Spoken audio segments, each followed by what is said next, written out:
Good afternoon and welcome everybody to the 5th Symposium of the International Society of the History of the Map. We are now beginning Book Chat 2B on American Knowledges. My name is Carolina Martinez and I'll be the moderator for this session or this book chat presentation. I'll very briefly introduce myself. I'm a researcher from CONICET and the Universidad Nacional de San Martín in Buenos Aires, Argentina. And I am very glad to introduce and to present and to have with me our two book presenters, Jeffrey Erbig and Alex Hidalgo. I will now introduce you, but first, as a moderator, I would like to explain how we will organize ourselves in this very brief book presentation, right? As in other sessions, I will kindly ask you to write your questions in the chat room. You can address them to me directly. I appear there as the moderator so that I can then, at the end of both presentations, address the questions to our speakers, our presenters, and they will have the last minutes of this half hour we have to answer questions or comments and continue with their chats, right? I do ask you as well to announce yourself in the chat, your name or where you come from. This will help secretaries organize themselves and have this chat as an attendance list. And let me remind you as well that we are all being recorded and our chats as well, not the private ones, the public ones. So this is something to bear in mind as well. And well, you all have your microphones turned off. I appreciate that very much. We'll only have the microphones on when Jeffrey or Alex or me are speaking, right? The first book we are going to present is Where Caciques and Mapmakers Met, written by Jeffrey Allen Erbig, Jr., and published by the University of North Carolina Press this year, 2020. And before I give Jeffrey the honor to present his book, I will very briefly present him. Jeffrey Erbig is an assistant professor of Latin American and Latino studies at the University of California, Santa Cruz. He is the author of Where Caciques and Mapmakers Met, Border Making in 18th Century South America. His work on indigeneity, borders, and migration has been supported by the American Council of Learned Societies, the Institute for International Education, and the Hellman Fellows Program, and has been published in the Hispanic American Historical Review, Ethnohistory, and History Compass. In his book, Jeffrey, as he will now tell us, approaches a history of border making in southeastern South America from the perspective of indigenous peoples whose lands these borders crossed. So, Jeffrey, please go ahead. Thank you for being here. Thank you, Carolina. Can you hear my audio? Hmm?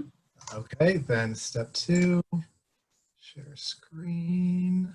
And so can you just see the book cover and the map, right? All right, good to go. All right then. Sorry, well, Jeff, we can see the presenter view. You need to change the display settings one more time. Sorry. Okay. How's that? Perfect. All right, thank you for letting me know. Okay, well, good afternoon, boa tarde, buenas tardes. Before I begin, I do want to thank Jordana Dim and Denise Mora for the invitation, Kitty Parker and Quinn Campbell for organizing this session, Carolina Martinez for her willingness to moderate, and all of you for taking your coffee break to come listen about this book. And hello to all the friendly faces that I know, and nice to meet you to those who I don't yet know. It's an honor to present here and a privilege to do so alongside Alex Hidalgo, whose work I very much admire, and as you'll see in a moment, who recently published a wonderful book. So in the interest of time, I'm just going to give a very brief 5-minute or so overview. I'd be happy to answer any questions you have during the Q&A time. So as Carolina said, the question that I try to address in this book in a broad sense is, what did imperial mapping mean to indigenous peoples who were not under colonial control? By that I mean people who were not subject to colonial administration, who did not live on missions, who did not participate sort of in the colonial mechanisms of knowledge production, but were outside of that, though engaged with it as outside agents. And more specifically, how did they respond to border making efforts? In terms of context, what I look at are two Luso-Hispanic mapping expeditions that attempted to draw and physically kind of create structures to produce a border between Brazil and Spanish South America during the second half of the 18th century. The first of these expeditions occurred in the 1750s under the Treaty of Madrid. And the second occurred in the 1780s into the 1790s under the Treaty of San Ildefonso.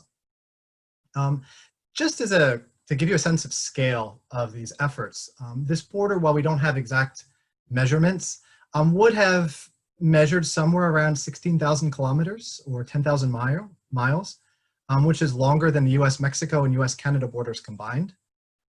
It was truly a continental effort, and it mostly ran through lands that were controlled by native communities and polities who were autonomous to imperial control. The expeditions themselves employed about 2,000 to 3,000 workers per treaty, who were divided into subdivisions that each took a portion of the border and physically walked it, erected stone markers, marked trees, and created enormous paper trails to try to create a legal landscape to materialize or to form a border on a local scale.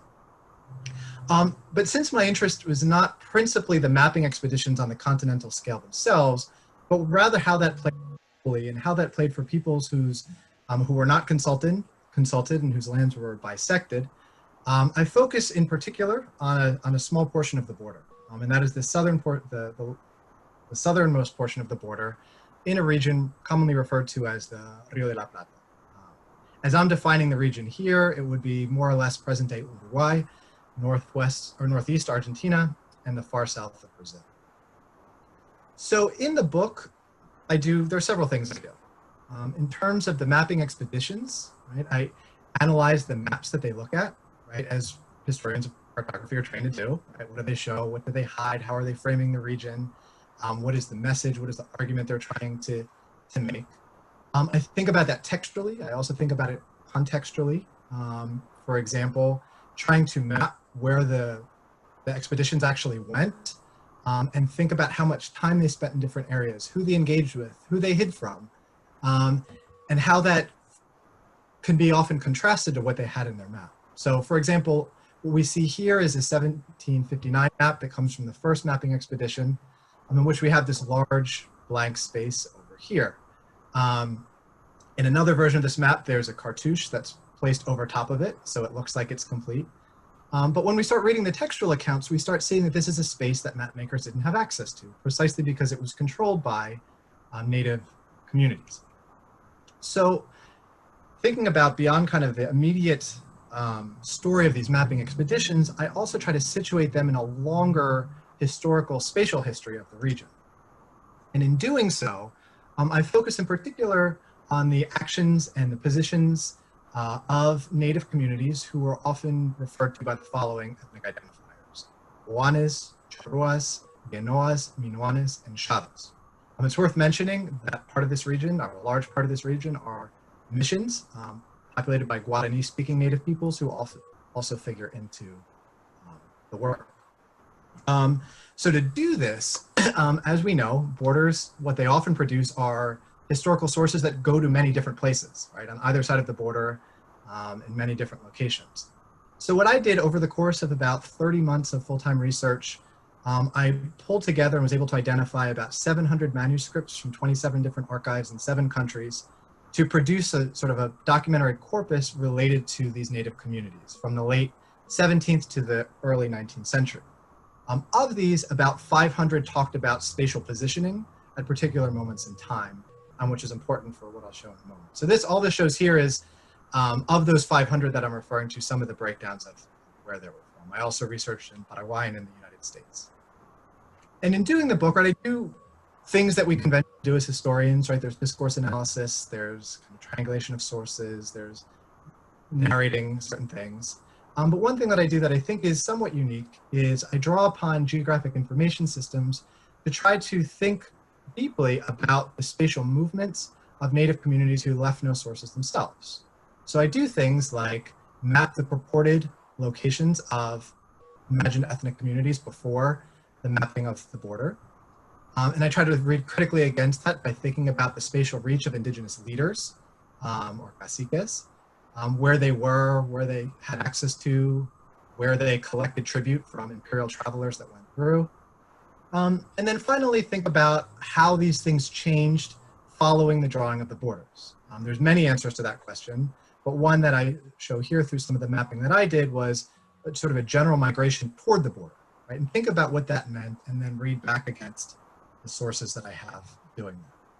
So in short, what I hope this produced, you can be the judge of that, is a historical account that intermeshes inter-imperial and inter-ethnic relations via an analysis of map making and border making. Thank you. Thank you very much, Jeffrey, for this very synthetic and clear presentation. I will now introduce Alex Hidalgo, our second book presenter in this book chat.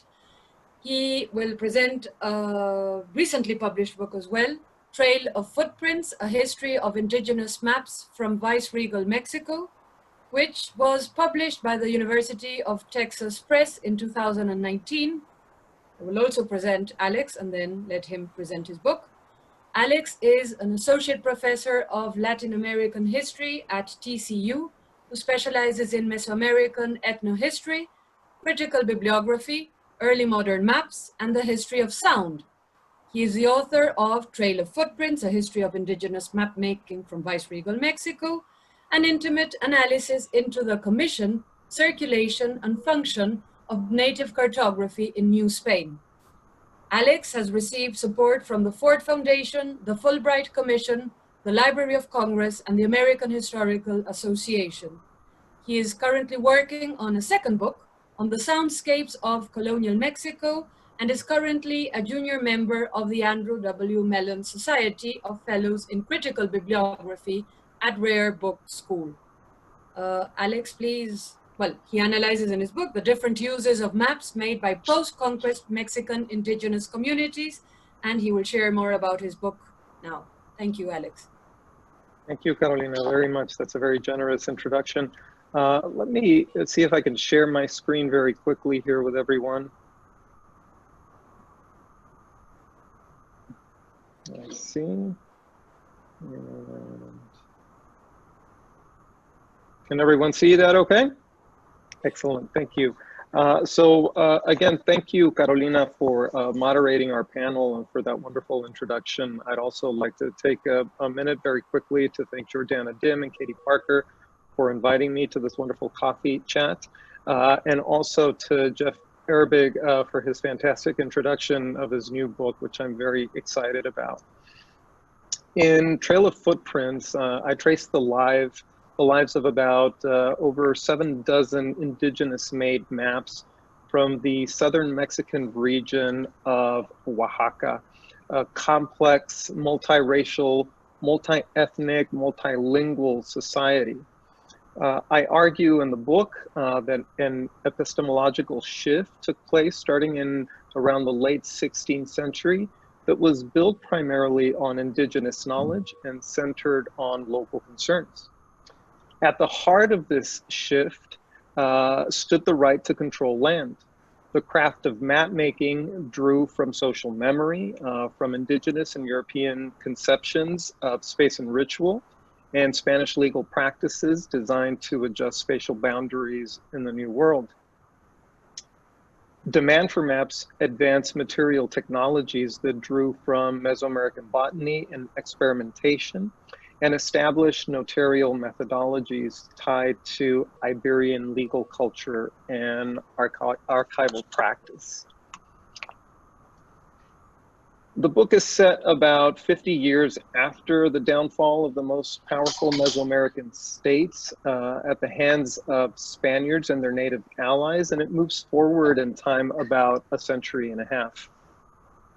One of my principal goals was to explore the legacies of colonialism in this densely populated part of the world in order to dispel gross distortions that have reduced Mesoamerican societies to victims and or children, treated natives as one large social mass, minimized or erased indigenous knowledge, and treated Europeans as exceptional while heightening Western culture and technology. I wanted to use an example about this particular map. It's called the map of Kukila. It was made in 1599. In part to discuss the way that I approach the analysis of maps. I see them having three overlapping, often, layers. In one instance, I examine their material condition, that is, the elements that went into building a map. The paper and pulp was used to produce the surfaces onto which maps were drawn. The materials, organic and inorganic, plants and minerals that were crushed and compounded to make the pigments and the lines that we see on the maps themselves. And then an alphabetic layer that included text in Spanish and Mesoamerican languages that gave the map itself meaning. As you could see from the example that I have here, all of these layers are very well represented. At the very top, we've got alphabetic text in Spanish that denotes an inspection that took place by a Spanish official at some point in order to authenticate the map. We see the pictorial elements that are drawn in a black charcoal ink that were used to give meaning to the landscape and to depict the different structural and geographic forms that existed within that landscape itself. We see, if we think about the material aspect as well, different forms of ink that are also coalescing on the page, while the indigenous elements seem very much to form part of one sort of material. You could see by the moon and the celestial objects that shares a different consistency, and that was partly because it was added afterwards to denote an aspect that either the official or the painter felt was not adequately considered during the initial fabrication of the map. And then at the bottom of the map, you see a patch of paper that was pasted on after the case. I like this map because it brings together all of these three different layers in order to think about how maps are changing as they go through their process of inspection. One of the things that I'm very interested, or that I was very interested in examining these pieces, is not only the purpose, that is why these maps were being produced, which was largely related to land disputes, claims over land, petitions for specific tracts of land, in some cases geographical surveys.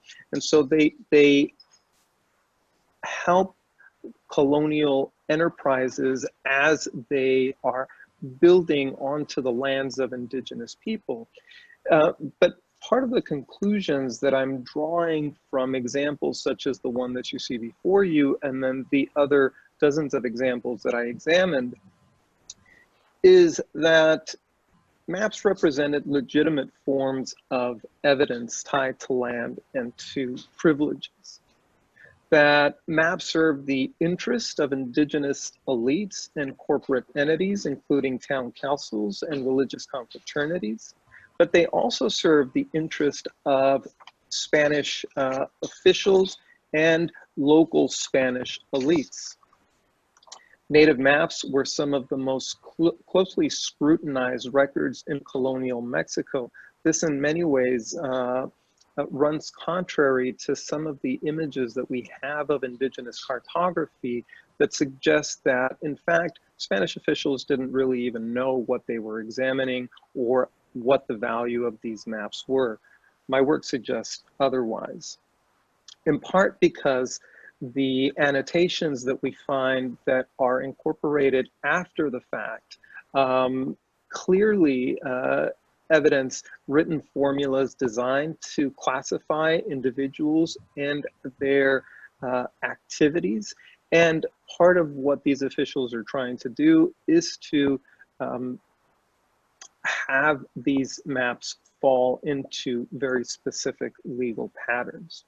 But even after these maps circulated for the purposes of land, generations afterwards would use them as historical records, as memorial devices to think about who had possessed land in the past, who possessed land in those particular moments, and how to safeguard those particular corporate entities of land holding. In the area that I examined, the southern Mexican region of Oaxaca, was a very curious case because indigenous people were able to maintain control of at least 2/3 of their land up until about independence in the early 19th century.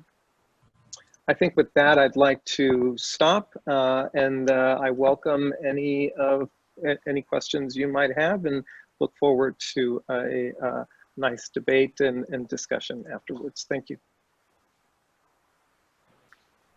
Thank you very much, Alex, for your very synthetic and clear presentation. Please, anyone who would like to ask questions, you can use the chat room and go writing them there. I can then ask our guests today. And I do have some questions already, which I will ask now, and then the rest of the questions that will come, I will also go asking you. I have a question for Alex, which is the following.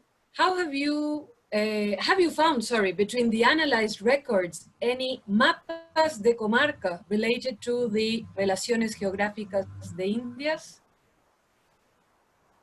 In your research, I mean, working on this book. Sure, of course. Yes. I'm sorry, Carolina, I'm not sure if you're finished. Go ahead. Yes, excellent. Yes, I did.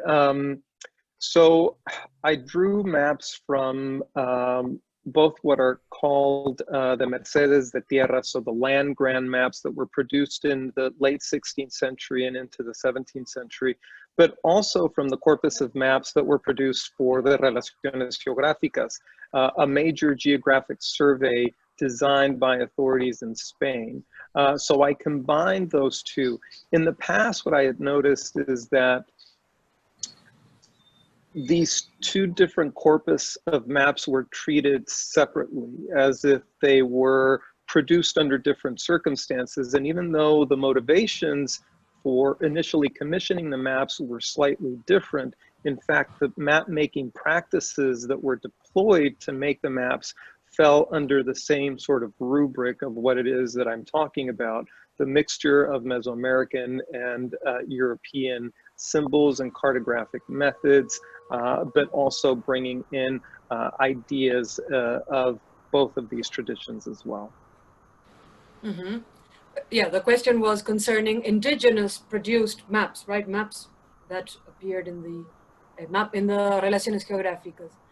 I have a question for Jeffrey too, which is, do you think that the relationship established between the indigenous populations that were in these borders as they were being traced and the Spanish administration or the Spanish expedition sent to establish these borders, were they long-lasting? I mean, do they have any effects in the post-colonial era or at the time of the wars or of independence? I'm thinking of the case of Artigas and his participation with Felix de Azara. Perhaps you could tell us a little bit more, or if you're working on that now, or how this continues in time, right? Yeah, thank you. That's a great question. So yes, I mean, I think if we look at it from a regional perspective, the impetus to draw a border in legal terms, right, to like send these expeditions, is to really circumvent local native authority, right? If we think about like laws and legal practice in terms of land possession prior to this moment, it's very much about using native people as proxy or claiming lands via natural limits or otherwise. And what you see when you look like prior to the mapping expeditions, you see the local administrators very frustrated, right? Because they're, you know, their their counterparts, like on the Portuguese or the Spanish side, are naming native peoples according to their best interest to claim their lands via proxy, et cetera, et cetera, et cetera. During the mapping expeditions, some of these relationships very much play out, right? So some of the indigenous leaders are known. So when the mapping, if not to the map makers, administrators themselves, to their guides. So in the diaries, they start talking about like these histories of relationships with particular native leaders and so forth. Following the mapping expeditions, what we start seeing, and Artigas is included in this, are extermination or genocidal campaigns against these very native communities. Only on the side of the Spanish here. The Portuguese do things in other places. So Artigas, for example, one of the early things he does in his career is to help Felix de Azara try to establish a settlement right along the border in 1801, right? So following kind of a third legal thing that they change, and the settlement is abandoned because of Minuanos, because of Charroas, in part because of the Portuguese. So what follows is there are, starting in 1750, very explicit campaigns to eliminate native peoples, take them captive, send them to Buenos Aires or to Chile, or to, in many cases, to Malvinas, believe it or not, as prisoners. And there's one more thing I was going to say. And then during the Wars of Independence, yes, they're often, each side is often looking for native allies to try to kind of reclaim this space. And that's when things fall apart, I think, in part for native people. Perfect. Well, are there any more questions? You can perhaps ask one or two more. If not, I thank Jeffrey and Alex for their presentations. There are lots of people saying they have ordered the books and they're very thrilled and excited to read them as soon as they get them. They will be reviewed in ISHMaps. So we'll be all looking forward to reading those reviews and to reading your books as well. Congratulations once again. And I invite you all to join the next sessions that are coming now in the afternoon, the plenary session especially. And thank you all for sharing this. If you want to talk to the authors or make any other comments, you can join them at the coffee room or contact them. The emails and all the contact information is available in the program and in all the information you received as assistants. So thank you very much for coming, and we'll see you throughout the afternoon and tomorrow. Thank you. Thank you, Carolina. Thank you, everyone. Thank you, everyone. Thank you, Jeffrey and Alex. Congratulations. Thank you. Bye.